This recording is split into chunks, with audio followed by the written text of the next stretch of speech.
evening, everyone. Welcome to another installment of Flyera Gonna Flyera. It is our 13th installment, Lucky 13. We bring you to another awesome episode. We got a almost full group this week. Jamey will be joining us a little bit later in the episode. He had some stuff he had to take care of, but he will be joining in at some point. But for the time being, I am joined by not one, not two, but three awesome guests. First, let me start with Mr. Bill Meltzer. Bill, how are you doing today? I'm doing great. It's a little couple off days here for the Flyers, so a couple days to catch up on some other writing. Watch the baseball playoffs of the Phillies, but really anxious to see the Flyers portion of the season get going. Of course, the NHL is now underway; the regular season's underway. I don't know about you guys, but to me, because the Stanley Cup ended so late, the summer felt so short. But because of what the Flyers missing the playoffs, the off season itself felt endless. So I'm happy to get going. We're unfortunately used to this. It's been 4 years in a row. It feels like these off seasons have been rather endless. But just for those of you who don't know, Bill Meltzer is a contributor at Flyers.com. He also is part of the Flyers Alumni Association, FlyersAlumni.net. So check him out there and give him a follow at Bill Meltzer on his Twitter account. Also a blogger for HockeyBuzz.com. Give him a look at there as well. Also joining me is from O&B Puck, my buddy Isaiah. He was with us last week. Awesome to have you again, Isaiah. Welcome aboard. How you doing today, buddy? Doing great. Looking forward to some sports action on a wide variety, and it's great to be back talking Flyers hockey. Appreciate it, man. Always appreciate to have you on. And also my buddy Eric, a.k.a. at Filibuster10. Eric, third week in a row we've had you. How are you doing today, bud? I'm doing great. Feeling good, and just getting ready to talk some hockey. Season's coming, and can't be more excited.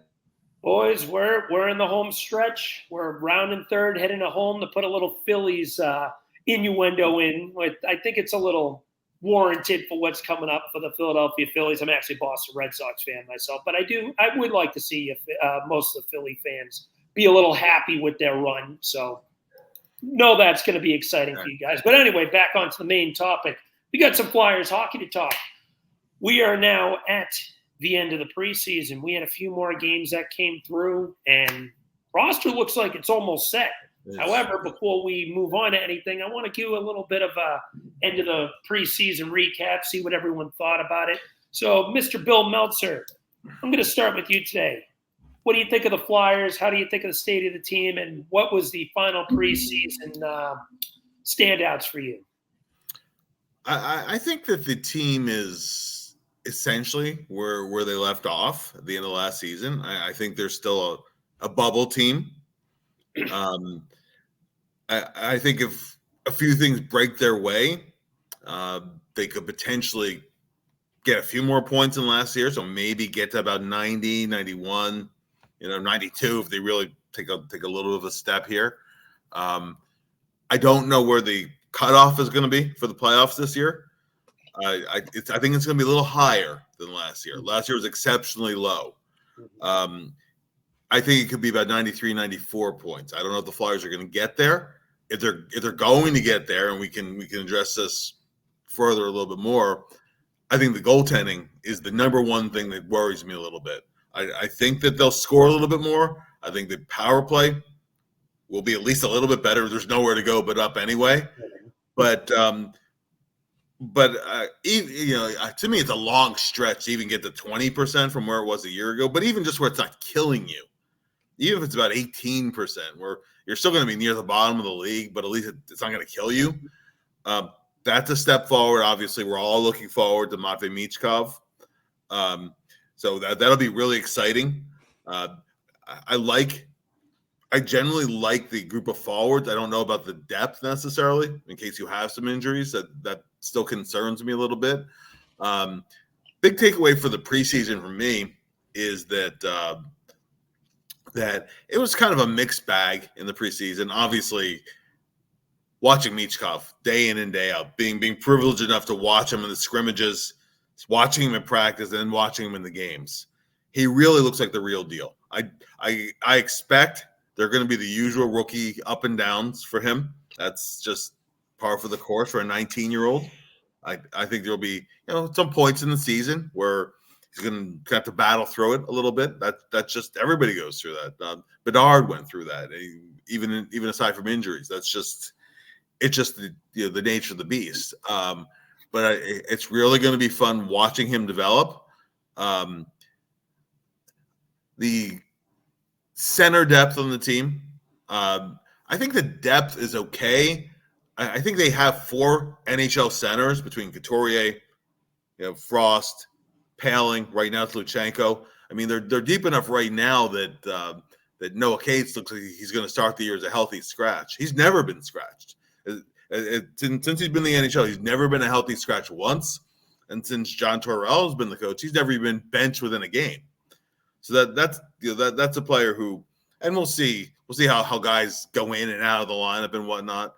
But I think it's still the same issue where, while I think the Flyers have 4 legitimate centers, I don't think there's a legitimate number 1, because Sean Couturier had really missed 2 seasons with 2 separate back surgeries. And then last year he kind of hit a wall around midseason, and it turned out that he had to have core muscle surgery after the season. So that's 3 straight years he's had some kind of surgery that's significant. He wasn't able to hold up for really, much more than half a season last year. So I don't think Couturier is a number 1 center anymore. I like Frost as a number 2. And I like Paling as a 4. It looks like Scott Lawton is moving back from center to wing. But the thing with Lawton is that you have the flexibility to move him around. He can play center. He can play wing. He can play 4th line. He can play top 9 sometimes.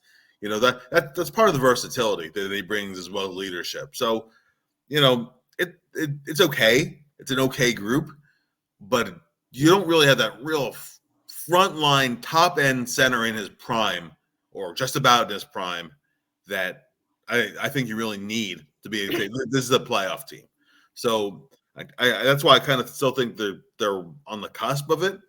And just real quick on the blue line before we move on here. Again, I think 1 through 6 are all legitimate NHL defensemen. I think Eric Johnson is a number 7 at this point of his career is fine. He's playing about 25, 30 games or whatever in there. That's fine. Is there a true number 1 defenseman? No. Right. So, that's where I kind of think the Flyers still need to get better. I know we're going to talk in a few minutes about Jett Luchanko, but there is some talent in the system, and it'll be fun to watch the young guys develop.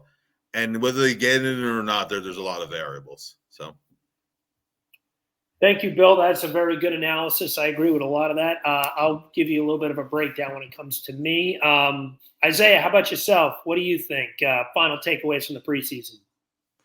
Well, kind of piggybacking off of what Bill said. I mean, I'd like to focus a little bit further going from there on defense. What I'm concerned is when you hear John Tortorella talk about Jamie Drysdale and the fact that he really hasn't been developed properly, and we kind of have to teach him how to play defense. So I think people need to be really patient with the player due to the injuries.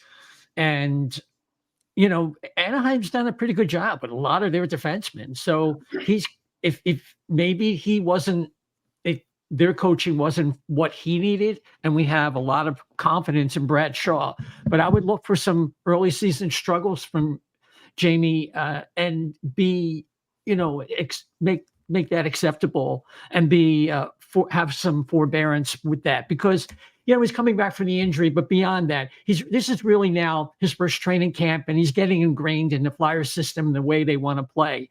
So, and if you're comparing him to what they had with the Sealer Walker, it's not really fair, because he's about 8 years younger at this point. So that's going to be an area of concentration. I am concerned about the goaltending, and I can foresee a scenario if Alexei Kolosov plays well in the AHL, that, there could be some competition if Fedotov is unsteady, or even if Ursan is having problems, because John Tortorella has a history of not really being very tolerant with subpar goaltending. So whoever the hot hand, he'll tend to ride. And other than that, I look forward to Michkov, like Bill said, creating a little bit more on the power play, and that'll be exciting. But my biggest concern coming out of camp is what's going on at center ice. It's pretty obvious that John Tortorella is so dissatisfied with the group that he has that they're making the at least temporary move with Jett Luchanko that they are. And and I was thinking about, well, it's almost like John should be coaching out in Detroit, because they got Dylan Larkin and they got Mo Satters, got a number one defenseman and a speedy number one center. And it's like John would be, I guess, in Clover. But I think it's going to be a very similar year to last year. But I think a couple more things this year would have to go right for them to even achieve what they did last year, mainly because of the goaltending and some of the growing pains on defense.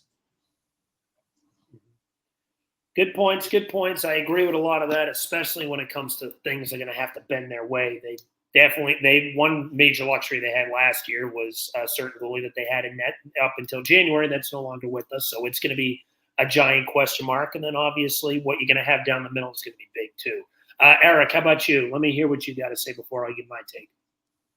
Well, me from the preseason, what I've really liked, the goaltending actually has impressed me more than I guess others. But like Urson looks, from his play, he looks clearly like he's going to be the starter. He has no rust. He looks really good. And what I saw is we have the depth in case of injury at goal. Like Fedotov, yeah, he looks a bit awkward at times, but like he's 6'7". Big goalies just look a little bit more awkward, but I find he's been solid. Kolosov in his few starts looked really good. Out of the couple periods he played, he did look really good. So I'm happy he'll be in Lehigh and he'll get to continue playing. He'll be the starter, I'm assuming, with the Phantoms, and he'll get his games in and he'll just keep on developing his game. And even Itu Makaniemi looked also good in that little limited start. So at least we know if there is an injury, like we have somebody, and also that we don't have to play Urson in all season, because he showed the last year and even the year before with the Phantoms that he can't play that many games in a row. Like, so that I like the depth that we have at goaltending. So I know like the games will be more spread out. Like you could go with a 2-1 or a 3-1 with Ursa in the backup. And also Risto has really impressed me so far in the preseason. So I'm really happy to see what he'll look like during the season. And also with Lixel and Richard and Richard, they looked really good too. So I like the depth in case of an injury, so that if a fourth liner gets hurt or somebody gets hurt, you can move somebody up, have one of these guys come in, play on the fourth line, and it shouldn't be an issue. So I like that as well. And that's so far from the preseason as it ended. That's what I've seen, and I really liked it. I'm going to piggyback a little bit on you as well. The goaltending is definitely going to be a key for this team. This is, in my opinion, the biggest question mark of the season is what are they going to get in net? The last third of the year was a complete catastrophe, not just in net, but from the net out. Defensively, they were absolutely riddled with injuries. They had only two healthy defensemen, and I put quotations on the word healthy because they weren't even playing close to 100%. Were Sanheim and York, and everyone else just seemed like they went down with something before they slowly came back. They traded Sean Walker, so it was pretty much a rotation of defensemen, the shell of Mark Stahl and Eric Johnson. One big thing this year, obviously goaltending is going to be a question. Will Fedotov really now be more accustomed coming over to the NHL? You kind of threw him into a little bit of a tire fire last year, where now he's had a full off season to really get under the NHL style. He made the same mistake he made last year in overtime in the preseason where he went to the wrong end. I find that a little funny, but I just wanted to mention that. But will you get some consistency from Ivan Fedotov?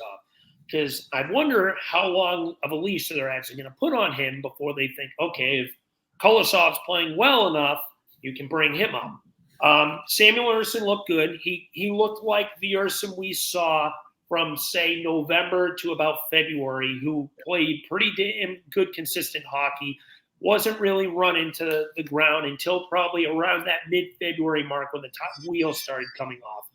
But mind you, it's a small sample size. It's only preseason. I want to see how comfortable he feels now that he's had the experience of running 45 games a net.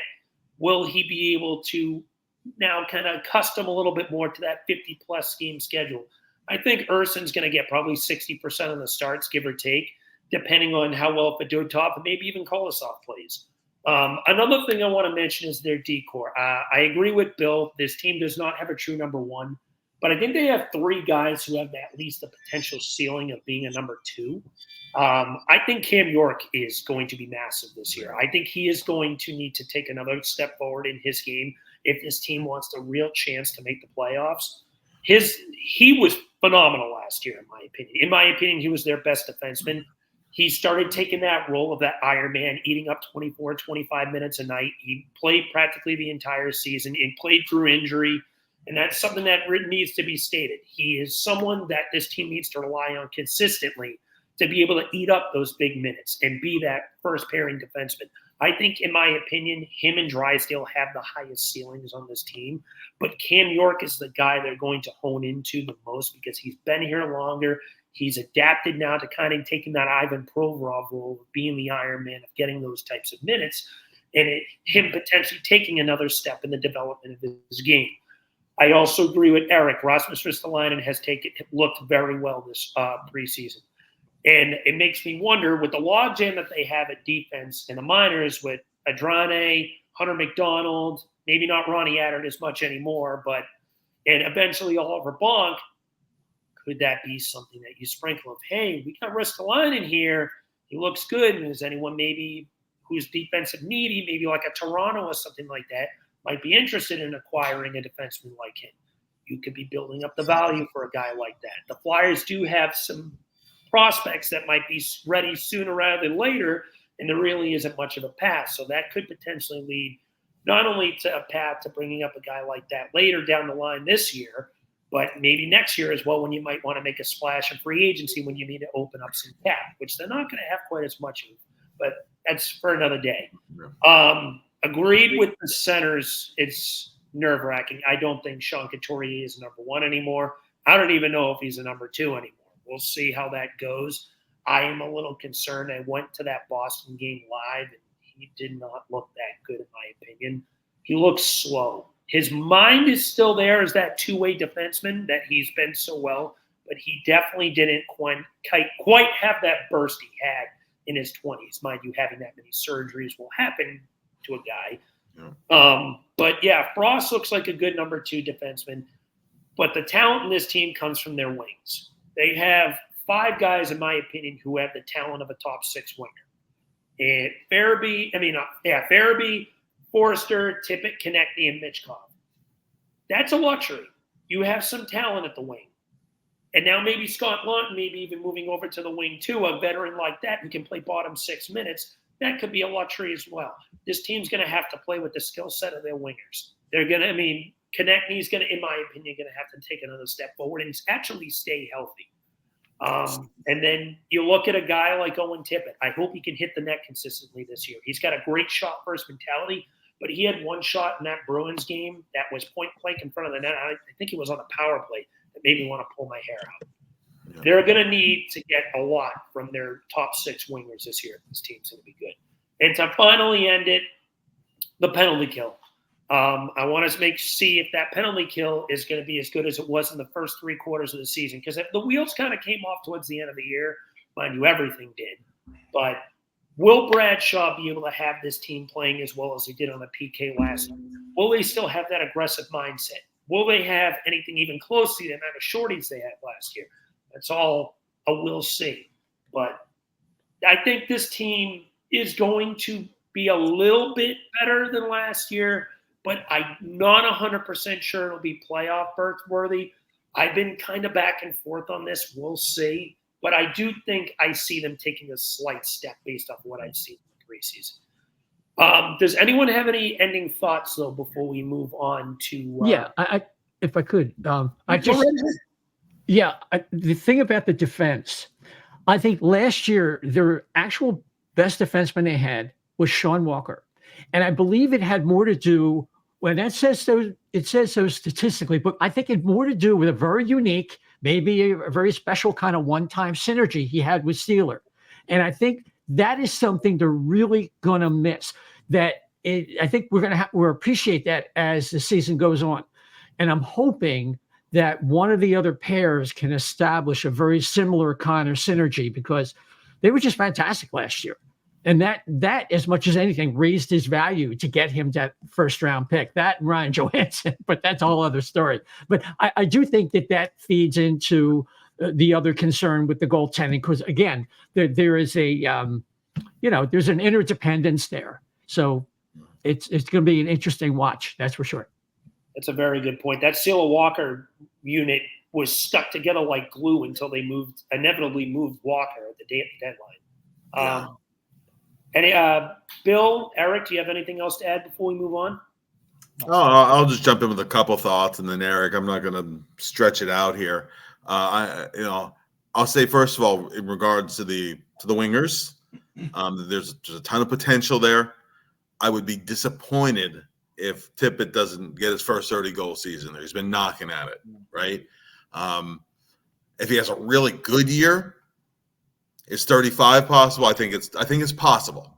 Do I expect 40? No, I do not. I think he's still a little streaky. He's very good at taking the puck to the net.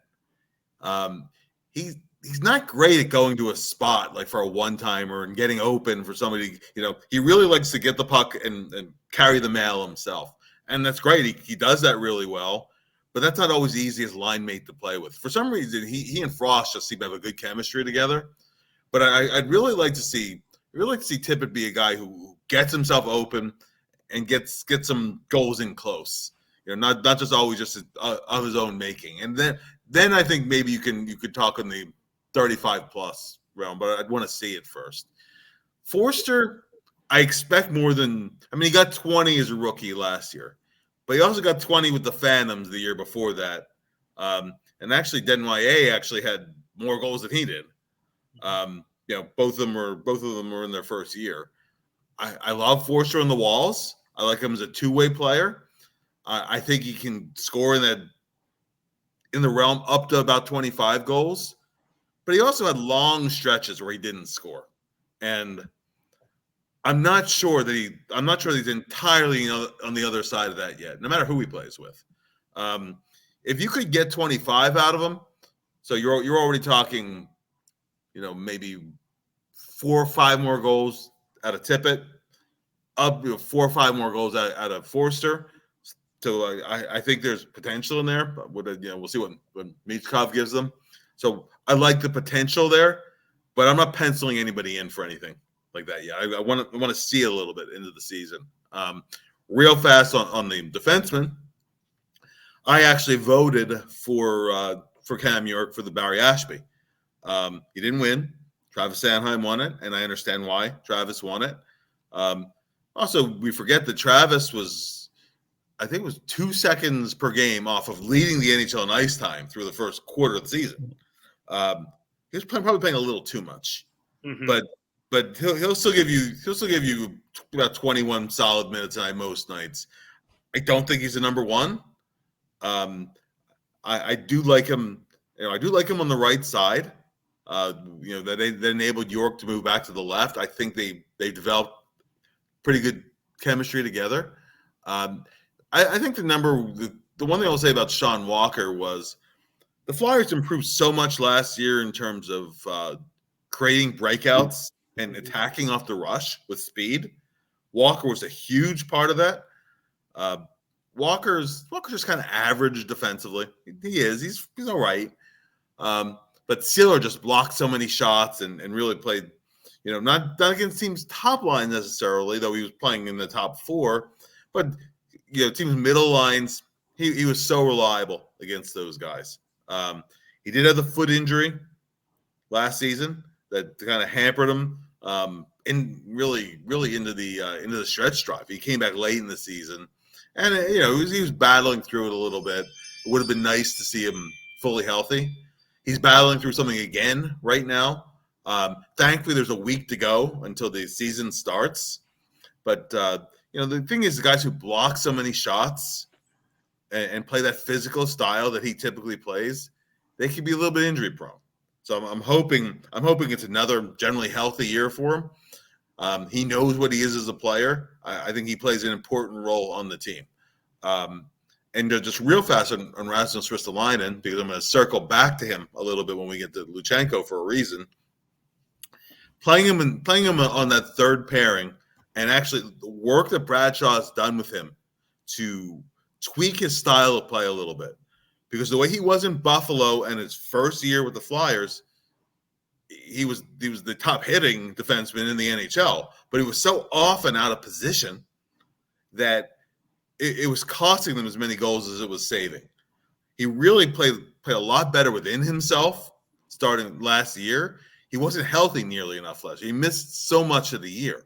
Having him back in and of itself is huge. Had a really encouraging preseason.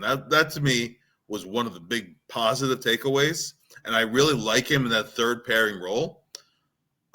Unless Hunter McDonald is ready to step up to the NHL team, I think your defense is a little bit small, and there's not enough of a physical and kind of shot blocking element. Even if you're a bubble playoff team, I think you still need a guy like Ristolainen in your mix.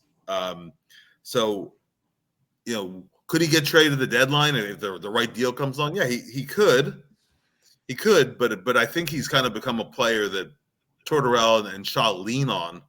And I think that as long as they're hanging around, I don't see him traded at the deadline. Again, unless you're out of it. If you're out of it, then maybe that opens things up. But I think that as a 1 through 6 group in general, it's decent. It's I think adequate, a little bit above adequate, but it's not a top end blue line. So I think you absolutely need Drysdale to take a big step this year. I think York just kind of continuing how he evolved last year. So I'm reasonably comfortable with the D.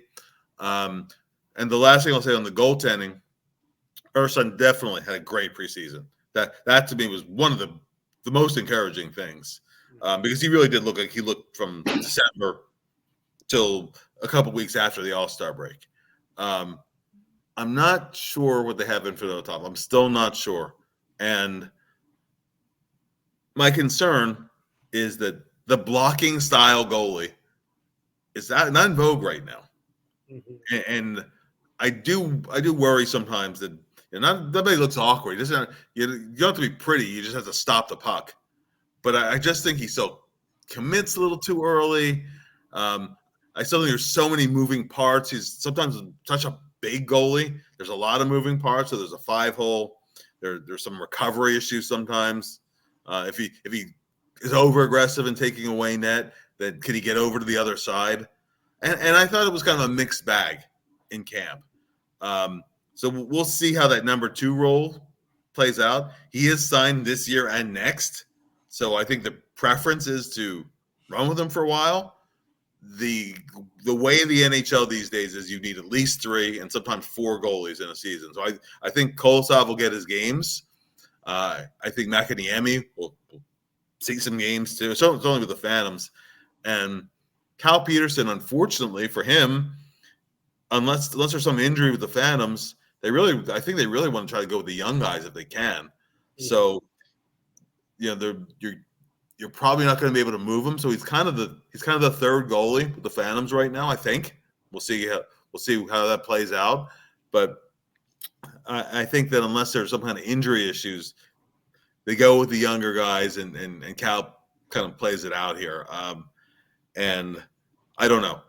I don't know. I think you have to have a clear number 2 guy emerge this season for me to feel comfortable, because I don't think Ersan can play 60 games. I don't know if he can play 55 games. If he can give you 50 games and be good most of the time, then I think you have half of a good tandem, but I'm not sure about the other half. So. Well said, especially in the goaltending. I agree with that. Eric, anything to add before we move on? No, well, like Bill said, I think for the goalies, I think like a 50-32 split is probably what we're going to see this year. That's what I agree with too. You don't want to give Ersan too many games, because he's still young also, right? So he just ease him into the number 1 role. And if you could split the other 32 with Fedotov or Kolosov or even Makoniemi, whoever wins the job, whoever's playing better, whoever's struggling, whatever. But like more than 50 games, I don't think Eriksson plays more than 50. Yeah, I tend to agree with that. All right, but with that being said, let's take a move on to our next topic. Ooh, what a botch already by me. Jett Luchanko looks like he's going to be making this roster. Just a few months ago, there was a lot of outrage from this fan base, including myself. I'd be guilty if I said otherwise. That when they picked this guy, and when you had Boyum, Kostas Lanius there, it leaves some head scratching. Well, this kid looks like he's really showed a mature style to his game. And I want to hear what everyone's reaction is. It looks like it's pretty much a foregone conclusion. He's going to make the roster. Isaiah, let me start with you this time. What do you think about Mr. Luchanko making the roster? Well, I think it speaks well of the player in terms of what they've shown with his native skill, whether it's his skating, his maturity on and off the ice, and it's reflected on his play. Both on both sides of the puck. What I don't think it reflects is the idea that he really knocked down the door and earned a spot. Mm-hmm. And I think it really is more on the side of John Tortorella is watching what he has before Luchanko is in the picture. He's very unhappy, as I mentioned earlier. And Luchanko just checks this box. This really important box for the way the Flyers want to play. And I was listening to Charlie O'Connor, and he talked about Luchanko was kind of underwhelming. In his last 3 games, his line was outshot like 16-3. Okay. And it's not, I'm not saying that to put the kid down, but I think there's probably, if he is going to make it, we're not going to see some last second trade or maneuvers by Danny Briere. I think there's a bargain here where John is saying, let's give this kid 9 games, see what he's got. And if we don't see him moving the needle, then we'll send him back and we'll have to go from there. Because it's so exceedingly rare for any player to come out of their draft year and make the team in the NHL, unless there's Sidney Crosby, McDavid, Bedard, so on and so forth. But on top of that, usually that player has dominated at the junior level or at the NCAA level, and has really knocked them dead at training camp and during the exhibition season. None of that has happened with Jett Luchanko. He's been fast. He's been really good on both sides of the puck. They think he thinks, like a pro, acts like a pro. That's all great stuff. But if we're going to, as an organization, talk about, first, John Tortorella says, moves the needle and says, we're in a rebuild. And then he dragged the organization kicking and screaming into that reality, so much so they changed over the whole upper management and all that. And then they said, well, we got to do it right. We're not going to take any shortcuts. And I think everything about this move is kind of panic. But I'm going to put it on John Tortorella. Mm-hmm. And John probably says, like I said, referred to earlier, give me the 9 games and we'll see where we go from there. Because right now, I think it becomes kind of like a Jesperi Kotkaniemi or here's one for Bill, Dina Zubris type situation where there's some desperation involved. And, Dina Zubris it took till his 5th year to even score 40 points, even though he was playing with the Legion of Doom. He just wasn't ready. And I don't think Jett Luchanko is ready. But as far as 9 games, is that going to kill him? No, it won't. But I want to see him go back to junior, really kill it, go to WJC, be the BMOC, be a star, stand out among your peers. And I think next year would be his year. And I'm hoping that's how it plays out. Bill, it looks like you had something to add to that. I do. And thank you, Isaiah. I echo everything you said. I have a little bit beyond that too. So everything Isaiah said, I completely agree with. Everything Charlie O'Connor said, I completely agree with. I have some concerns here. Luchanko is now poised to be the youngest player ever to wear a Flyers uniform. He just turned 18 on August 21st. He is one of the youngest guys in his draft class. I thought he was dominant on both sides of the puck in rookie camp, which is great. It's rookie camp, right? And the rookie's game, he looked great against the Islanders prospects. Fantastic. The first game of the preseason against Washington's minor leaguers and prospects, essentially, he had a really, really good game. Playing on that line with Farabee and with Brink. And then, agreeing with Charlie, and with Isaiah, I thought that in each of his next 3 games, he was able to do, not because of effort, able to do less and less and less offensively as he played against more NHL players. I love his speed. That his speed is already above average for the NHL. I think his upside without the puck is quite high. Somebody said on Twitter, "Oh, he's a shutdown defenseman." I said, "Well, he's not that yet. He's not, or rather, a shutdown center. He's not that yet. Can he get there? Yeah, maybe. I hope so. But he's not that yet.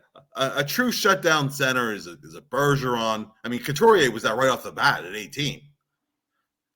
And of course he was also physically mature too, and he's also a December birthday. Whereas, so he turned 19 less than halfway into the season, whereas Luchanko won't even turn 19 until late next summer. On the offensive side of the puck, I worry that he's going to find it hard to find time and space, particularly in that third line, not getting, he probably won't play power play right off the bat. And to me, if you're going to bring the player up for the 9 games, to me, you have to be prepared to keep him the whole season. If you're only intending to keep him up there up to a maximum 9 games, then I don't see really a benefit to him up on the NHL roster. From what I've been gathering, talking to people inside and other people I know around the team, it's almost a compromise because the head coach wants him on the team. I think hockey operations would prefer if he goes back to the Ontario League, but I do think there was a compromise. Okay, we'll give it the 9 games, and I still think the preference is that he goes back. Will it hurt him to have a few games in the NHL and then go back? Probably not, but I've seen it hurt. Okay, I've seen players start up in the NHL, and I don't care how mature the kid is, it feels like a demotion when you go back down. Okay, and I remember Braden Shen when he was with LA, who got the 9-game trial. Actually, it was interrupted. It wasn't 9 consecutive games. He sat long enough that he was able to put in a couple AHL games, a conditioning thing. When he went back to the Western League, it took him a good 4 weeks to get back on where he was the year before as a junior player, just because it's just human nature. You're playing against a lower level competition. Again, you adjust in the NHL. It just doesn't. Your season is a little bit interrupted. I don't love it for that reason. You mentioned Dinas Zubris, and one of the most unfair things I ever remember was Zuby in camp at age 18, fresh off the Pembroke Lumber Kings. He never played major junior even. And he comes to camp, and one of the newspaper headlines calls him Baby Yager, right? And WIP Rare, Baby Yager needs to make the team, right? And I think Zuby became way less of an offensive player than he could have and should have been had there been patience and development. And in the case here with Luchanko, I do worry about, he's so good, such a good two-way player, so much speed that he's not developed into being. I think he could be a really high-end playmaker. I think there's a ton of potential. I would like to see him work on his shot more, which he's not going to be able to work on up with the Flyers. I really like him as a playmaker, but I think there's a higher level you can unlock with him if you're patient on it. I think he'll play World Juniors this year. I think he'll play top 6 for Team Canada. And I think a draft plus 1 year in junior hockey is a good thing. I don't necessarily think he needs a draft plus 2, but I would like to see him get basically a full season with Guelph, where he's playing 20 minutes a night every single night. It's easy. It's not hard to see.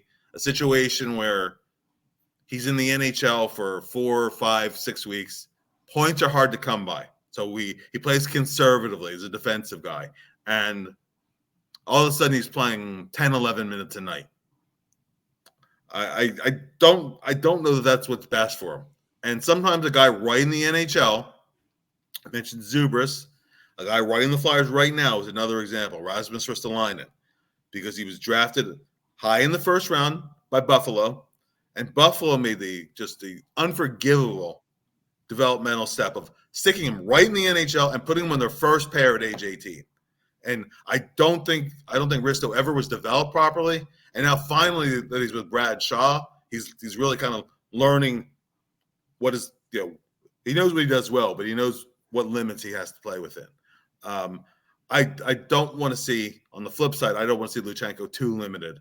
And I do think that John Torrell drove this bus because in talking to people in hockey ops, I think the preference was for him to go back sooner than later. John Tortorella has a very forceful personality, and I kind of think that has played a major role in this decision, and I'm not sure that it's what's best for the player. So I hope to see him go back. That's it. Very good analysis, Bill. You and Isaiah both made some excellent points. I'll gonna actually piggyback off that in a little bit. Eric, give me your thought before I give mine. Well, honestly, I think Luchanko making the team is basically just an indictment on the center position in the organization in general. Because I think, like was mentioned before earlier in the show, like we have, and I've said it before myself, we have 2 top 9 centers on this team. We have Frost and we have Couturier. Yeah. And Coots at this point, like you said, he's a 3C at this point. He's basically our Jordan Staal right now. He's a little overpaid. He's great defensively, but he's a perfect 3C. Frost, I don't think he's a 1. He could be a 2.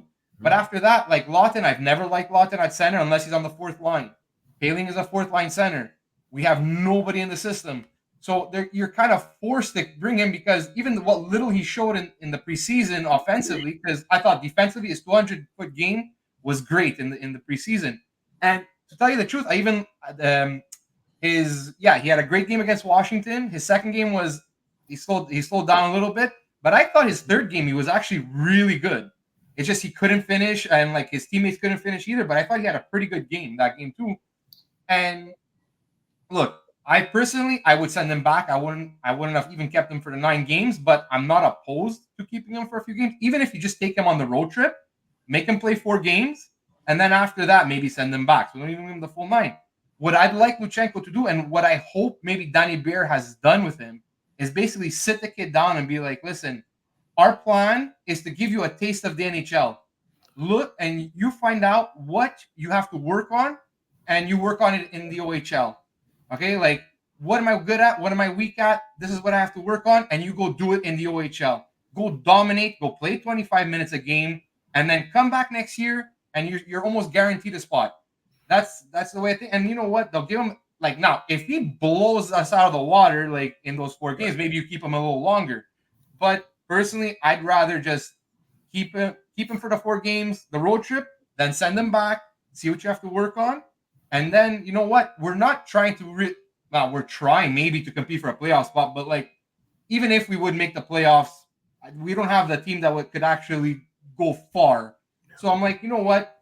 Send him back, have Lawton play 3C for the rest of the season, and we'll take it from there, I love that point you just made when it came to giving him a taste, because that's what I was going to hammer about this. So I got a glass half full, half empty mentality about this. The glass half full is kind of piggybacked off of what you just said. Give him the 9 games, see how he does. If he performs well, I still likely am going to send him back down. I'm kind of in agreement with all of you guys. But if he doesn't, okay, so be it. Let him get that taste to see what it's like to be an NHLer. What not just from the physical aspect of how demanding it is on the ice, but the mental aspect of what it's like to go on the road constantly with these guys. What the NHL season is going to prepare you for, both on and off the ice, just to get that taste and let that opportunity. It is going to be a weird comp, but being in the NHL is going to be like taking a drug. and you just get that taste and you're going to want more. And being sent down back down to Guelph, yeah, it's going to be maybe looked at as a demotion to the kid, but it should motivate him. It should light a fire under his ass that he knows, okay, I've been here. I know what I need to work on. I know what I've now gotten a taste. I want more of this. I want to show these guys next year that I'll truly be ready for a full-time position with the Flyers once I've been given the opportunity. And that's when you go get that opportunity to dominate. I want to see how he looks in that 3C role just for those handful of games. It could be anywhere between, maybe you stated, Eric, with that 4-game trial. Maybe they give him the entire 9-game trial just to see how he does. It's good to have extra bodies on a road trip like that. God forbid you have an injury. It's a little bit more difficult to bring a guy all the way over from the Phantoms all the way across country to like Calgary or Vancouver or Edmonton or something like that. There's difficulty with that. So maybe that is a possibility as well. Another thing that stands out to me when it comes to him, Bill mentioned, he's already got fantastic speed. This guy takes off like a rocket. It's one of the things that stood out to him. I think his lateral ability to go left to right so quickly at a dime is something that really stands out to his game about me as well.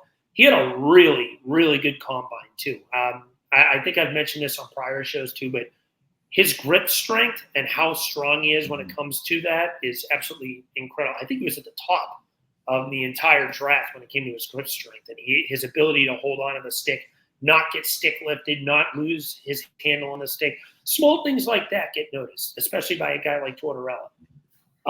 But yeah, that's my glass half full way of looking at it. The glass half empty is, to piggyback of all of you, is just the issues they have at center right now. They don't have a 1C. I think that's pretty apparent. No one's even sniffing that right now. 5-6 years down the line, could Luchanko eventually become that? Maybe. I think personally, I would hope that he ends up being more of a 2C, but maybe he does develop into that. We don't know. He's only 18. There's a long way to go before we make that assessment. But the thing that comes out to mind with Luchanko is just Frost and Couturier. You don't know especially Couturier, this is more pointed towards. He looks slow. He's more of a 3C at this point. And maybe, as Tortorella has mentioned, he brings some of that style of play that the Flyers have looked for so long with a guy like Luchanko. He could bring a good playmaking style. He brings some burst. And his maturity, yeah, I know that only goes so far, could lead him to being a better player down the road, getting this taste. But like I said, from the glass half empty way of looking at this, I don't know how you have this positive outlook at the current state of the center position right now, having to bring the 18-year-old in so quickly and not be concerned what you have for the rest of the season. Is Couturier going to hold up? As mentioned earlier in the show, he's had 3 major surgeries over the last 3 years, twice on his back and now on the core muscle surgery. Is Frost finally going to emerge as a consistent 2C? He's in a contract year, because if he doesn't pan out and he ends up showing those inconsistencies you've seen prior years with him, now you're even further down the hole. You want to make sure that this guy ends up being at least a long-term guy here before you give him that contract. And this year is going to be big for him. So you look at that, bringing Luchanko here just gives you a little bit of anxiety of what you may have to go through with the inabilities you have at the center position. But yeah, before we move on, does anyone have anything to add? I'll just add something real quick. In terms of one of the learning experiences, and you can take this either which way, either as a positive or as a different kind of a challenge for him. I don't know if you guys saw Mike Canubo's podcast, but I thought Mike had a really interesting point as regards Luchanko and young players in general. When you're in your first camp and you're coming off being a first round pick, all the feedback he's gotten from the coaches has been positive. Any kind of video session has pointed out positive things, and rightfully so, because they're excited about him. That's why he's here. As soon as the season starts, you're coached a little differently, because when there's video and it's in front of the whole room, any mistake you make is going to be pointed out to you. It's just a different kind of coaching. They'll do some good stuff too, but it's just it's not as much positive. It's not, not just only positive feedback. There's going to be some critiques as well. Now, do I think Luchanko is mentally strong enough to handle that? I do. But it's something that all players have to go through. He's an exceptionally young player. So that is something to look for as to how does he dial it back and play more conservative? Or does he continue to, embrace kind of the challenge? And the last thing too is I thought in the Islanders game, he did set up one really good chance off the rush. I think there were probably about 3 or 4 plays after the first one, combined, where I thought he made a high-level play. But otherwise, I kind of thought he blended in a little bit offensively. He had a scoring chance of his own. But, yeah, I agree with Isaiah that he didn't break down the door. I really want to see this kid be an offensive player. I just, I don't know. I just have some concern that, again, if and when he goes down, that you're going to have that what you often have with that 4 to kind of 6 weeks, hopefully less than 6 weeks, where it takes him a little time to get back to himself and get back in that kind of junior rhythm. So that's really just all I wanted to add. I wanted for one last thing. Sorry, Isaiah. Go ahead, actually. You finish your thing. I'll add this after. I just would add that this is part of what Danny Briere has to do, not only to keep Tortorella and his desires under wraps to some degree, but I think he needs to be able to step out and maybe get a Band-Aid at center if it's really that much of a problem. I know there's been a lot of talk about Peyton Krebs on Buffalo doesn't really have a slot there. He's not a great player. I think he's probably along the lines of Ryan Paling, and if that's all he is, then he doesn't really add anything. But if they think that there's more there, I'd rather see that player than Luchanko being kept over. But that's how important I think this is. Was it Luchanko to me? Maybe you got yourself a Brenda Moore Jr. there down the road, but you got to let it grow. You got to give him a chance.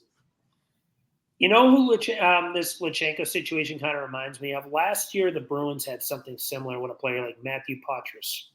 There was a lot of back and forth with his 9-game tryout. Now, he was a second-round pick. I think he had one more year past his draft. I think he was 19. Yeah. But the Bruins had a little bit of a decision to make with him as well before they inevitably kept him over. Now, do I think that he ends up staying like he does? No. One less year, and, the Bruins have probably a little bit better of a situation for him to play into. They had last year, they have at least now Elias Lindholm there, but they didn't have him last year. But at the time, the Bruins had some question marks at center, but at least you had oh my God, I'm blanking on the guy's name. Zaka. Almost Zaka, but there's another guy Zaka, too. yeah. Charlie Coyle. That's it. Yeah, Right. Zaka and Coyle at least there. So, which I think is probably a little bit better than what the Flyers have at center right now. So, but it does bring some similarities to that. And one last thing I want to add, he's an 18-year-old, but one of the good things to kind of look at is as a glass half full of this, while I agree that he needs to eventually be sent back to Gulev, an 18-year-old did not seem out of place. And that's in a way a good thing. That shows at least like this kid is at least willing to, it's not going to be an extremely long learning curve. And it's going to be something that we can all look forward to, that maybe he will be a full-timer next year. And ladies and gentlemen, we have been brought aboard by our friend, Mr. Jamey Baskow. Jamey, how you doing today? Hey, I'm doing great. Man, I see a lot of legends in here. Bill, man, always nice seeing you, my friend. Always nice seeing you. You're a legend. That's the biggest legend. He's on the top of the pedestal for Flyers coverage there, man. Always nice seeing you. Isaiah, Eric, Alex, can't forget yourself. But Bill, man, it's always nice seeing you. Yeah, good to see you too. Looking forward to seeing you around Voorhees or wherever during the season. Always a pleasure. So yeah. Maybe I'm thinking about going on Tuesday, and then maybe the following week after that. Every time I get in my car, I think of you know how it is when you lose your mom and dad. Yeah. So it's like just turn back, but it is what it is. We love you, Jamey, and it's always good to have your positivity on the show. And speaking of positivity, we're about to move on to our final subject here. Predictions for the season. Yeah. Jamey, since you're here, and this is something I know you just love to do so much. I say that with a little sarcasm. Jamey, why don't you give us our season predictions? What are your any type of prediction, whether it's a player prediction or a Flyers prediction, just in general? What's something that you predict for the season upcoming? Well, I think I'm going to start off with Matvei Michkov. I think he'll end the season with 47 points, 21 goals, 26 assists. I'm going to temper my expectations because, when you get into the real games, I think it's a little different than playing preseason. I know a lot of people are saying 60 plus, but I don't want to, be one of those people. There's not as many players as Connor McDavid and, Leon Draisaitl and Sidney Crosby that come in the league and just tear it up. But that's one. But I think Tyson Forster cracks the 30-goal mark. I think Owen Tippett cracks the 30-goal mark. I think the Flyers make the playoffs. I think they're going to be a playoff bubble team. I wouldn't say a contender, but I see them being like an 8-9 seed, somewhere around there, maybe a 7, depending if Torts actually learn. He says he learned from last season. I think he should hold himself accountable, and he did. I think a lot of the mistakes towards the tail end of the season were some of his fault. And I think hopefully he learns from that. And I think if he does, then there'll be a 7th, 8th seed. If he doesn't, then there'll be a 9 seed. But I think he's going to learn from it, and I think they will make the playoffs. I see Morgan Frost having a breakout year. I'm pretty high on Morgan Frost still. I know a lot of people, are down in the dumps. I don't know why, but, I think he showed enough creativity last season. He only played in a handful of preseason games. I don't think that's enough to say, hey, this guy won't succeed or he didn't play good or whatever. I think a lot of people were rusty, but I think that, Morgan Frost, especially if he starts on the line with Tippett and Michkov, I can see him, cracking maybe the 70-point mark, believe it or not, this year. Nice. So those are my big predictions there. I like it, Jamey. I like it. Eric, let me go to you next. Let's hear some of your predictions for the year. Well, one of my predictions now, I could see this happening, is I think the Flyers will have 7 20-goal scorers. Wow. It's very possible. 2014 vibes right there. Yeah, that's what I'm saying. Look at it. Look at it this way. Look at it. Tippett, TK, Farabee, almost guaranteed 20. Each. Yeah. Then you have Coots has scored 20 goals 3 times before. He had 9. He had another season where he had 18 goals in 45 games. So pretty much, you round it up, that's 4 20-goal seasons. Now, yeah, he took a step back, but maybe he can crack at 20 again. Then you have Frost. Frost hit 20. He's never hit 20 yet, but he's got 9. He had 19 2 seasons ago. So there you go. And then Michkov. So realistically, there's a chance. I'm not saying it's going to happen, but there's a chance the Flyers could end up with 7 20-goal scorers. Like and and if we again, it all depends on health. So if they're healthy, and this year I think we have the depth. So like if we lose like an Urson, I think we have the depth in goal to replace. It won't be like last year where you're gonna have to put Sandstrom in the net or Peterson in the net. So there we have a bit of an advantage. Even on defense, you have a healthy Ristolainen to start the season. So hopefully if he can stay healthy all season, plus you have Andre looked really good in preseason. So your first call up at least is a legitimate defenseman that could actually compete in the NHL. You're not going to be putting some scrub in there. Mm-hmm. And now if we have to go past Andre, like Ginning looked okay, but from last year, he showed some games where he could actually hold his own if you shelter his minutes. So could we make the playoffs? There's a chance. There is a chance because if you look at it, look at our division. Our division, you have the Rangers, and I think you're going to have New Jersey. Those are going to be your top 2 teams. Carolina, I think Carolina takes a step back. Yeah. Look, what they lost on defense, it's not nothing. Plus, you lose Gensel. Now he wasn't there the whole year, but still. And then you lose Teravainen. Like they didn't replace the scoring, so they could be had maybe. And then it's just a bunch of mushy middle. You have the Washingtons, you have the Pittsburghs, the Islanders. Can you see definitively that they're better than us? No, I can't. So the only way maybe I think we miss out is I think 5 teams from the Atlantic could make it. So if that does happen, it's a little harder for us. But I'm with Jamey. I think it's anywhere between 7 to 10. I think that's where we're going to end up. 7 to 10. That's my prediction for the season so far. I like it. Good assessment there, Eric. Isaiah, let's hear from you. Okay, random predictions. I think Matvey Michkov is going to have 51 points, and I don't know he'll have more assists and goals, of course, but it's possible he could sneak in a 20-goal season. I don't know if that's going to be enough to get him a Calder, but I think he's going to be neck and neck with a guy like Celebrini. Mhm. And maybe even Will Smith might come out and surprise people. I think they're going to have virtually the same number of points as they did last year. I think they're not going to make the playoffs, but the shifts in the lineup, improvements in one thing will be like a whack-a-mole. I think the goaltending is going to hold them down, but it would not be surprised if by the end of the year, if Alexei Kolosov has established himself as at least a backup goaltender and ascending. And let me see what else here. I would say that Danny Briere will make at least one significant in-season trade that has implications for their future, not just a Band-Aid trade, but maybe they finally move on from a Lawton or a Ristolainen or somebody in the lineup, and they get back a player that's going to project it for them going forward. And I'm going to predict that Dallas will win the Stanley Cup over the New York Rangers. Oh, I like that one. That's a good pick. Dallas was my pick last year, actually. I held on to it all the way to the West Finals, and it threw up in my face. Bill, how about you? Let's hear your predictions. First of all, I really like the prediction that the Rangers will make it one cup in the last 84 years. That's and and make Toronto no finals since we're 6 teams in the league. Keep that going. Keep that streak going too. We love intimacy. Yeah, absolutely. Misery loves company sometimes. Make sports fun. But anyway, so kind of piggyback a little bit off of what Jamey said.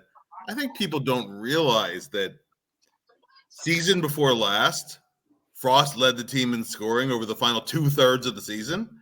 Last year, till very late in the season, and he ended up like second on the team in scoring from January 6th onward. But really, till that last stretch where they were playing. Actually, they played like those gauntlet games, so-called, against all those top teams where they kind of held their own, but then they just kind of swooned after that. And nobody, including Frost, was scoring. But he was leading the team in scoring then, too. So you're talking about stretches in back-to-back years of 50 games one year, 36 games the next, where he led the team in scoring. I think there's a consistency factor, but I think he's at least a 2C for the team. I think he can go from that 19-goal year, depending on line mates, because it looks like he's going to start out with Tippett and Forster, which puts Frost pretty much solely as a playmaker role. Those are both shoot-first guys. But I think he can get that 20-goal year. I think 20 goals, about 40 assists, about 60 points. That's kind of where I see him ending up. I think Michkov could get in that 55, 60-point range. Yep. I agree with Eric about the number of 20-goal scorers they have. I expect Tippett to hit 30 this year. If he doesn't, I'd be disappointed. I'd like to see him push for 35, but at least 30 this year. I really kind of see Forster going from 20 to about 25, which I'd be satisfied with. The power play. Obviously, that has to get way better. So even if it's only about 18% and you're 21st, 22nd in the league, I'll take it because it's at least trending the right way. And then on the goaltending side, we've already discussed that with Urson and the other guys. That still to me is my number one question mark. So I think when you look at the Metro, obviously the Rangers are still on paper the best team. While I don't expect Carolina to be as good, while I do think there's a little bit of a step backwards, I still think they're a playoff team. Mm-hmm. Just given what else is in the division. I don't know what the Devils are going to be. I thought the Devils were going to take the next step last year. They had a lot of injuries. It was a really disappointing year for them. Mm-hmm. Pittsburgh, to me, their window is closed. It's been closed, and they're just continuing to get older. I don't see. I don't see Pittsburgh doing much of anything. Washington somehow snuck in the playoffs last year. I don't see Washington in the playoffs. So really, to be, if the Flyers are to finish maybe in a wild card spot in the top 4, depending on what the other division does, I really think New Jersey is kind of the team to watch for the Flyers. Maybe if they can get into that top three. I think that there is a possibility, however, that an extra team, then maybe there's only 4 out of the Metro. So we'll see. Good assessment there. All right, let me give you a couple. We'll start with Matvei Michkov. I have it 57 points this year. My final assessment is 24 goals, 33 assists. I think he's going to have a little bit of growing pains for that first month of the year. And I think about right around Thanksgiving time, this kid's going to take off and have a great run of games. I do think he ends up winning the Calder. I think it's going to be close. My final 3 are Michkov, Celebrini, and Hudson. And I think he ends up winning. Drysdale establishes himself as a power play 1 quarterback, and I think he has 5 power play goals this year. I think he has a big step forward this year. That was one of the things, Bill, you mentioned that this team needed if the Flyers are going to be a little more competitive, and I think they're going to get it. I think Drysdale, from an offensive standpoint, is really going to solidify himself as the power play quarterback that they've been missing since Shane Goss' bear. My guess is Owen Tippett leads the team in goals with 35 this year. I think he takes that step forward. I know he's been a little lackadaisical in the preseason games, but I think he does find his game, and I have him at that 35, 36 goal range. My big prediction for the playoffs, I have the Tampa Bay Lightning missing the playoffs this year.